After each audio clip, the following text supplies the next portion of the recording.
Les exercices spirituels de saint Ignace de Loyola, dans l'original espagnol et en traduction française, suite, annotation suite. La octava. El que da los ejercicios según la necesidad que sintiere, en el que los recibe, cerca de las desolaciones y astucias del enemigo. Y así de las consolaciones, podrá platicarle las reglas de la primera y segunda semana, que son para conocer varios espíritus. La huitième. À propos des consolations et désolations de celui qui reçoit les exercices et des ruses de l'ennemi de l'homme, on pourra se servir des règles qui se trouvent dans les 2 premières semaines sur le discernement des divers esprits. La nona. Es de advertir cuando el que se ejercita anda en los ejercicios de la primera semana. Si es persona que en cosas espirituales no haya sido versado, y si es tentado grosera y abiertamente, así como mostrando impedimentos para ir adelante en servicio de Dios nuestro Señor, como son trabajos, vergüenza y temor, por la honra del mundo, etc. El que da los ejercicios no le platique las reglas de varios espíritus de la segunda semana, porque cuánto le aprovecharán las de la primera semana, le dañarán las de la segunda, por ser materia más útil y más subida que podrá entender. La neuvième. Quand celui qui doit faire les exercices est sans expérience des choses spirituelles, et donc se trouve dans la première semaine en but à des tentations grossières et évidentes, qui lui représentent certains inconvénients à poursuivre dans le service divin, par exemple l'inconfort, l'anxiété, la pudeur, la crainte, le respect humain, alors celui qui lui enseigne à s'exercer doit surseoir à l'usage des règles du discernement des esprits qui concernent la deuxième semaine et ne se servir que de celles qui sont données dans la première. Car autant un autre tirera profit de ces règles, autant lui en retirerait d'inconvénients à cause de la subtilité et de l'élévation de leur objet qui lui passe au-dessus de la tête. La décima. Cuando el que da los ejercicios siente al que los recibe que es batido y tentado debajo de especie de bien, entonces es propio de platicarle sobre las reglas de la segunda semana ya dichas. Porque comúnmente el enemigo de natura humana tienta más debajo de especie de bien, cuando la persona se ejercita en la vida iluminativa que corresponde a los ejercicios de la segunda semana, y no tanto en la vida purgativa que corresponde a los ejercicios de la primera semana. La dixième. Si celui qui s'exerce est agité par des tentations qui prennent l'apparence du bien, il faut alors le fortifier avec ces dites règles de la deuxième semaine. En effet, l'ennemi du genre humain attaque le plus souvent par l'apparence du bien ceux qui jusqu'alors se sont trouvés davantage dans cette voie de vie qu'on appelle illuminative et qui correspond aux exercices de la deuxième semaine, plutôt que dans l'autre que l'on a coutume de dire purgative et qui est comprise dans les exercices de la première semaine. La undécima.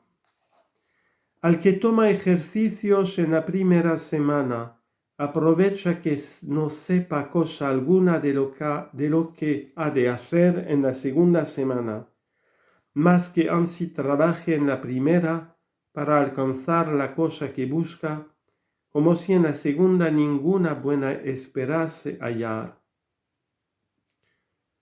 Traduction en français. La 11e. Il est préférable à celui qui s'exerce dans la première semaine d'ignorer ce qu'il fera dans la seconde, mais de travailler vigoureusement à atteindre ce qu'il cherche présentement, comme s'il ne devait rien trouver de bon par la suite. La 12.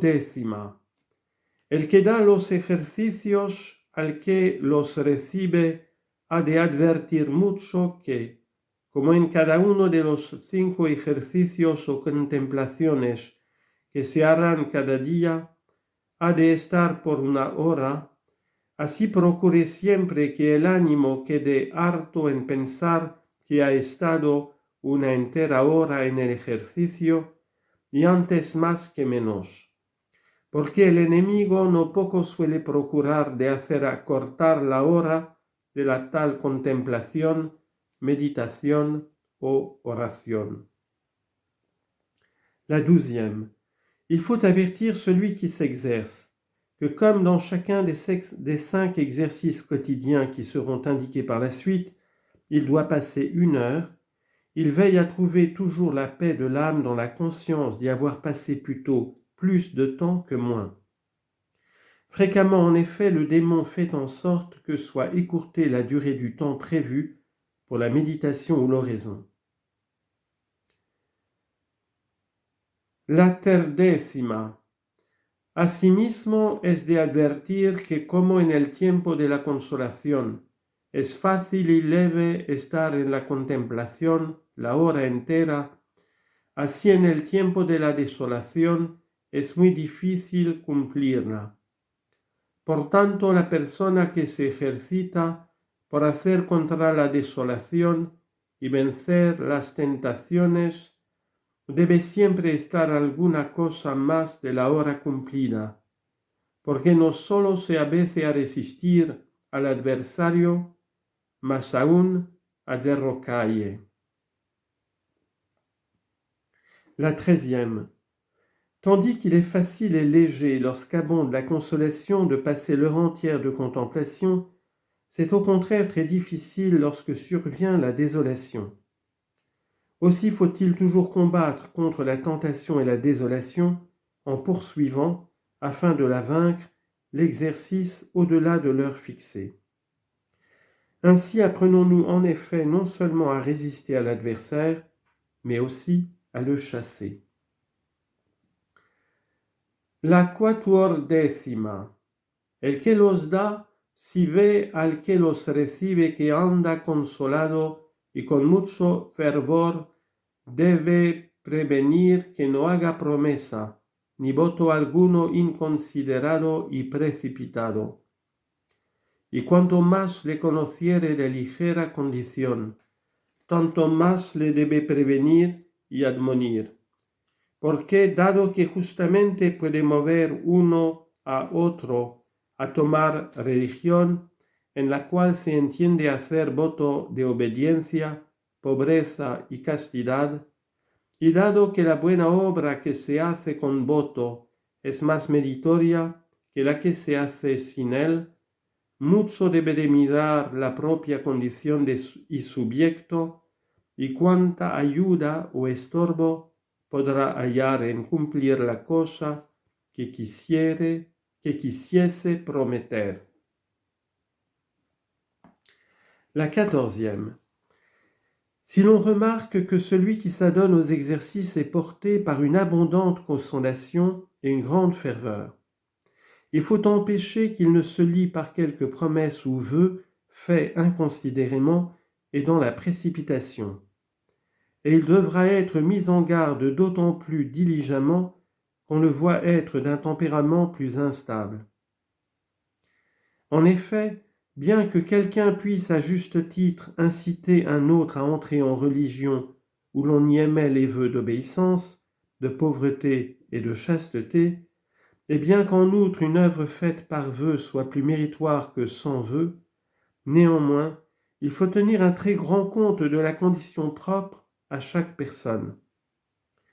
Il faut aussi considérer avec soin quel avantage ou inconvénient peut comporter l'accomplissement de ce que quelqu'un s'apprête à promettre.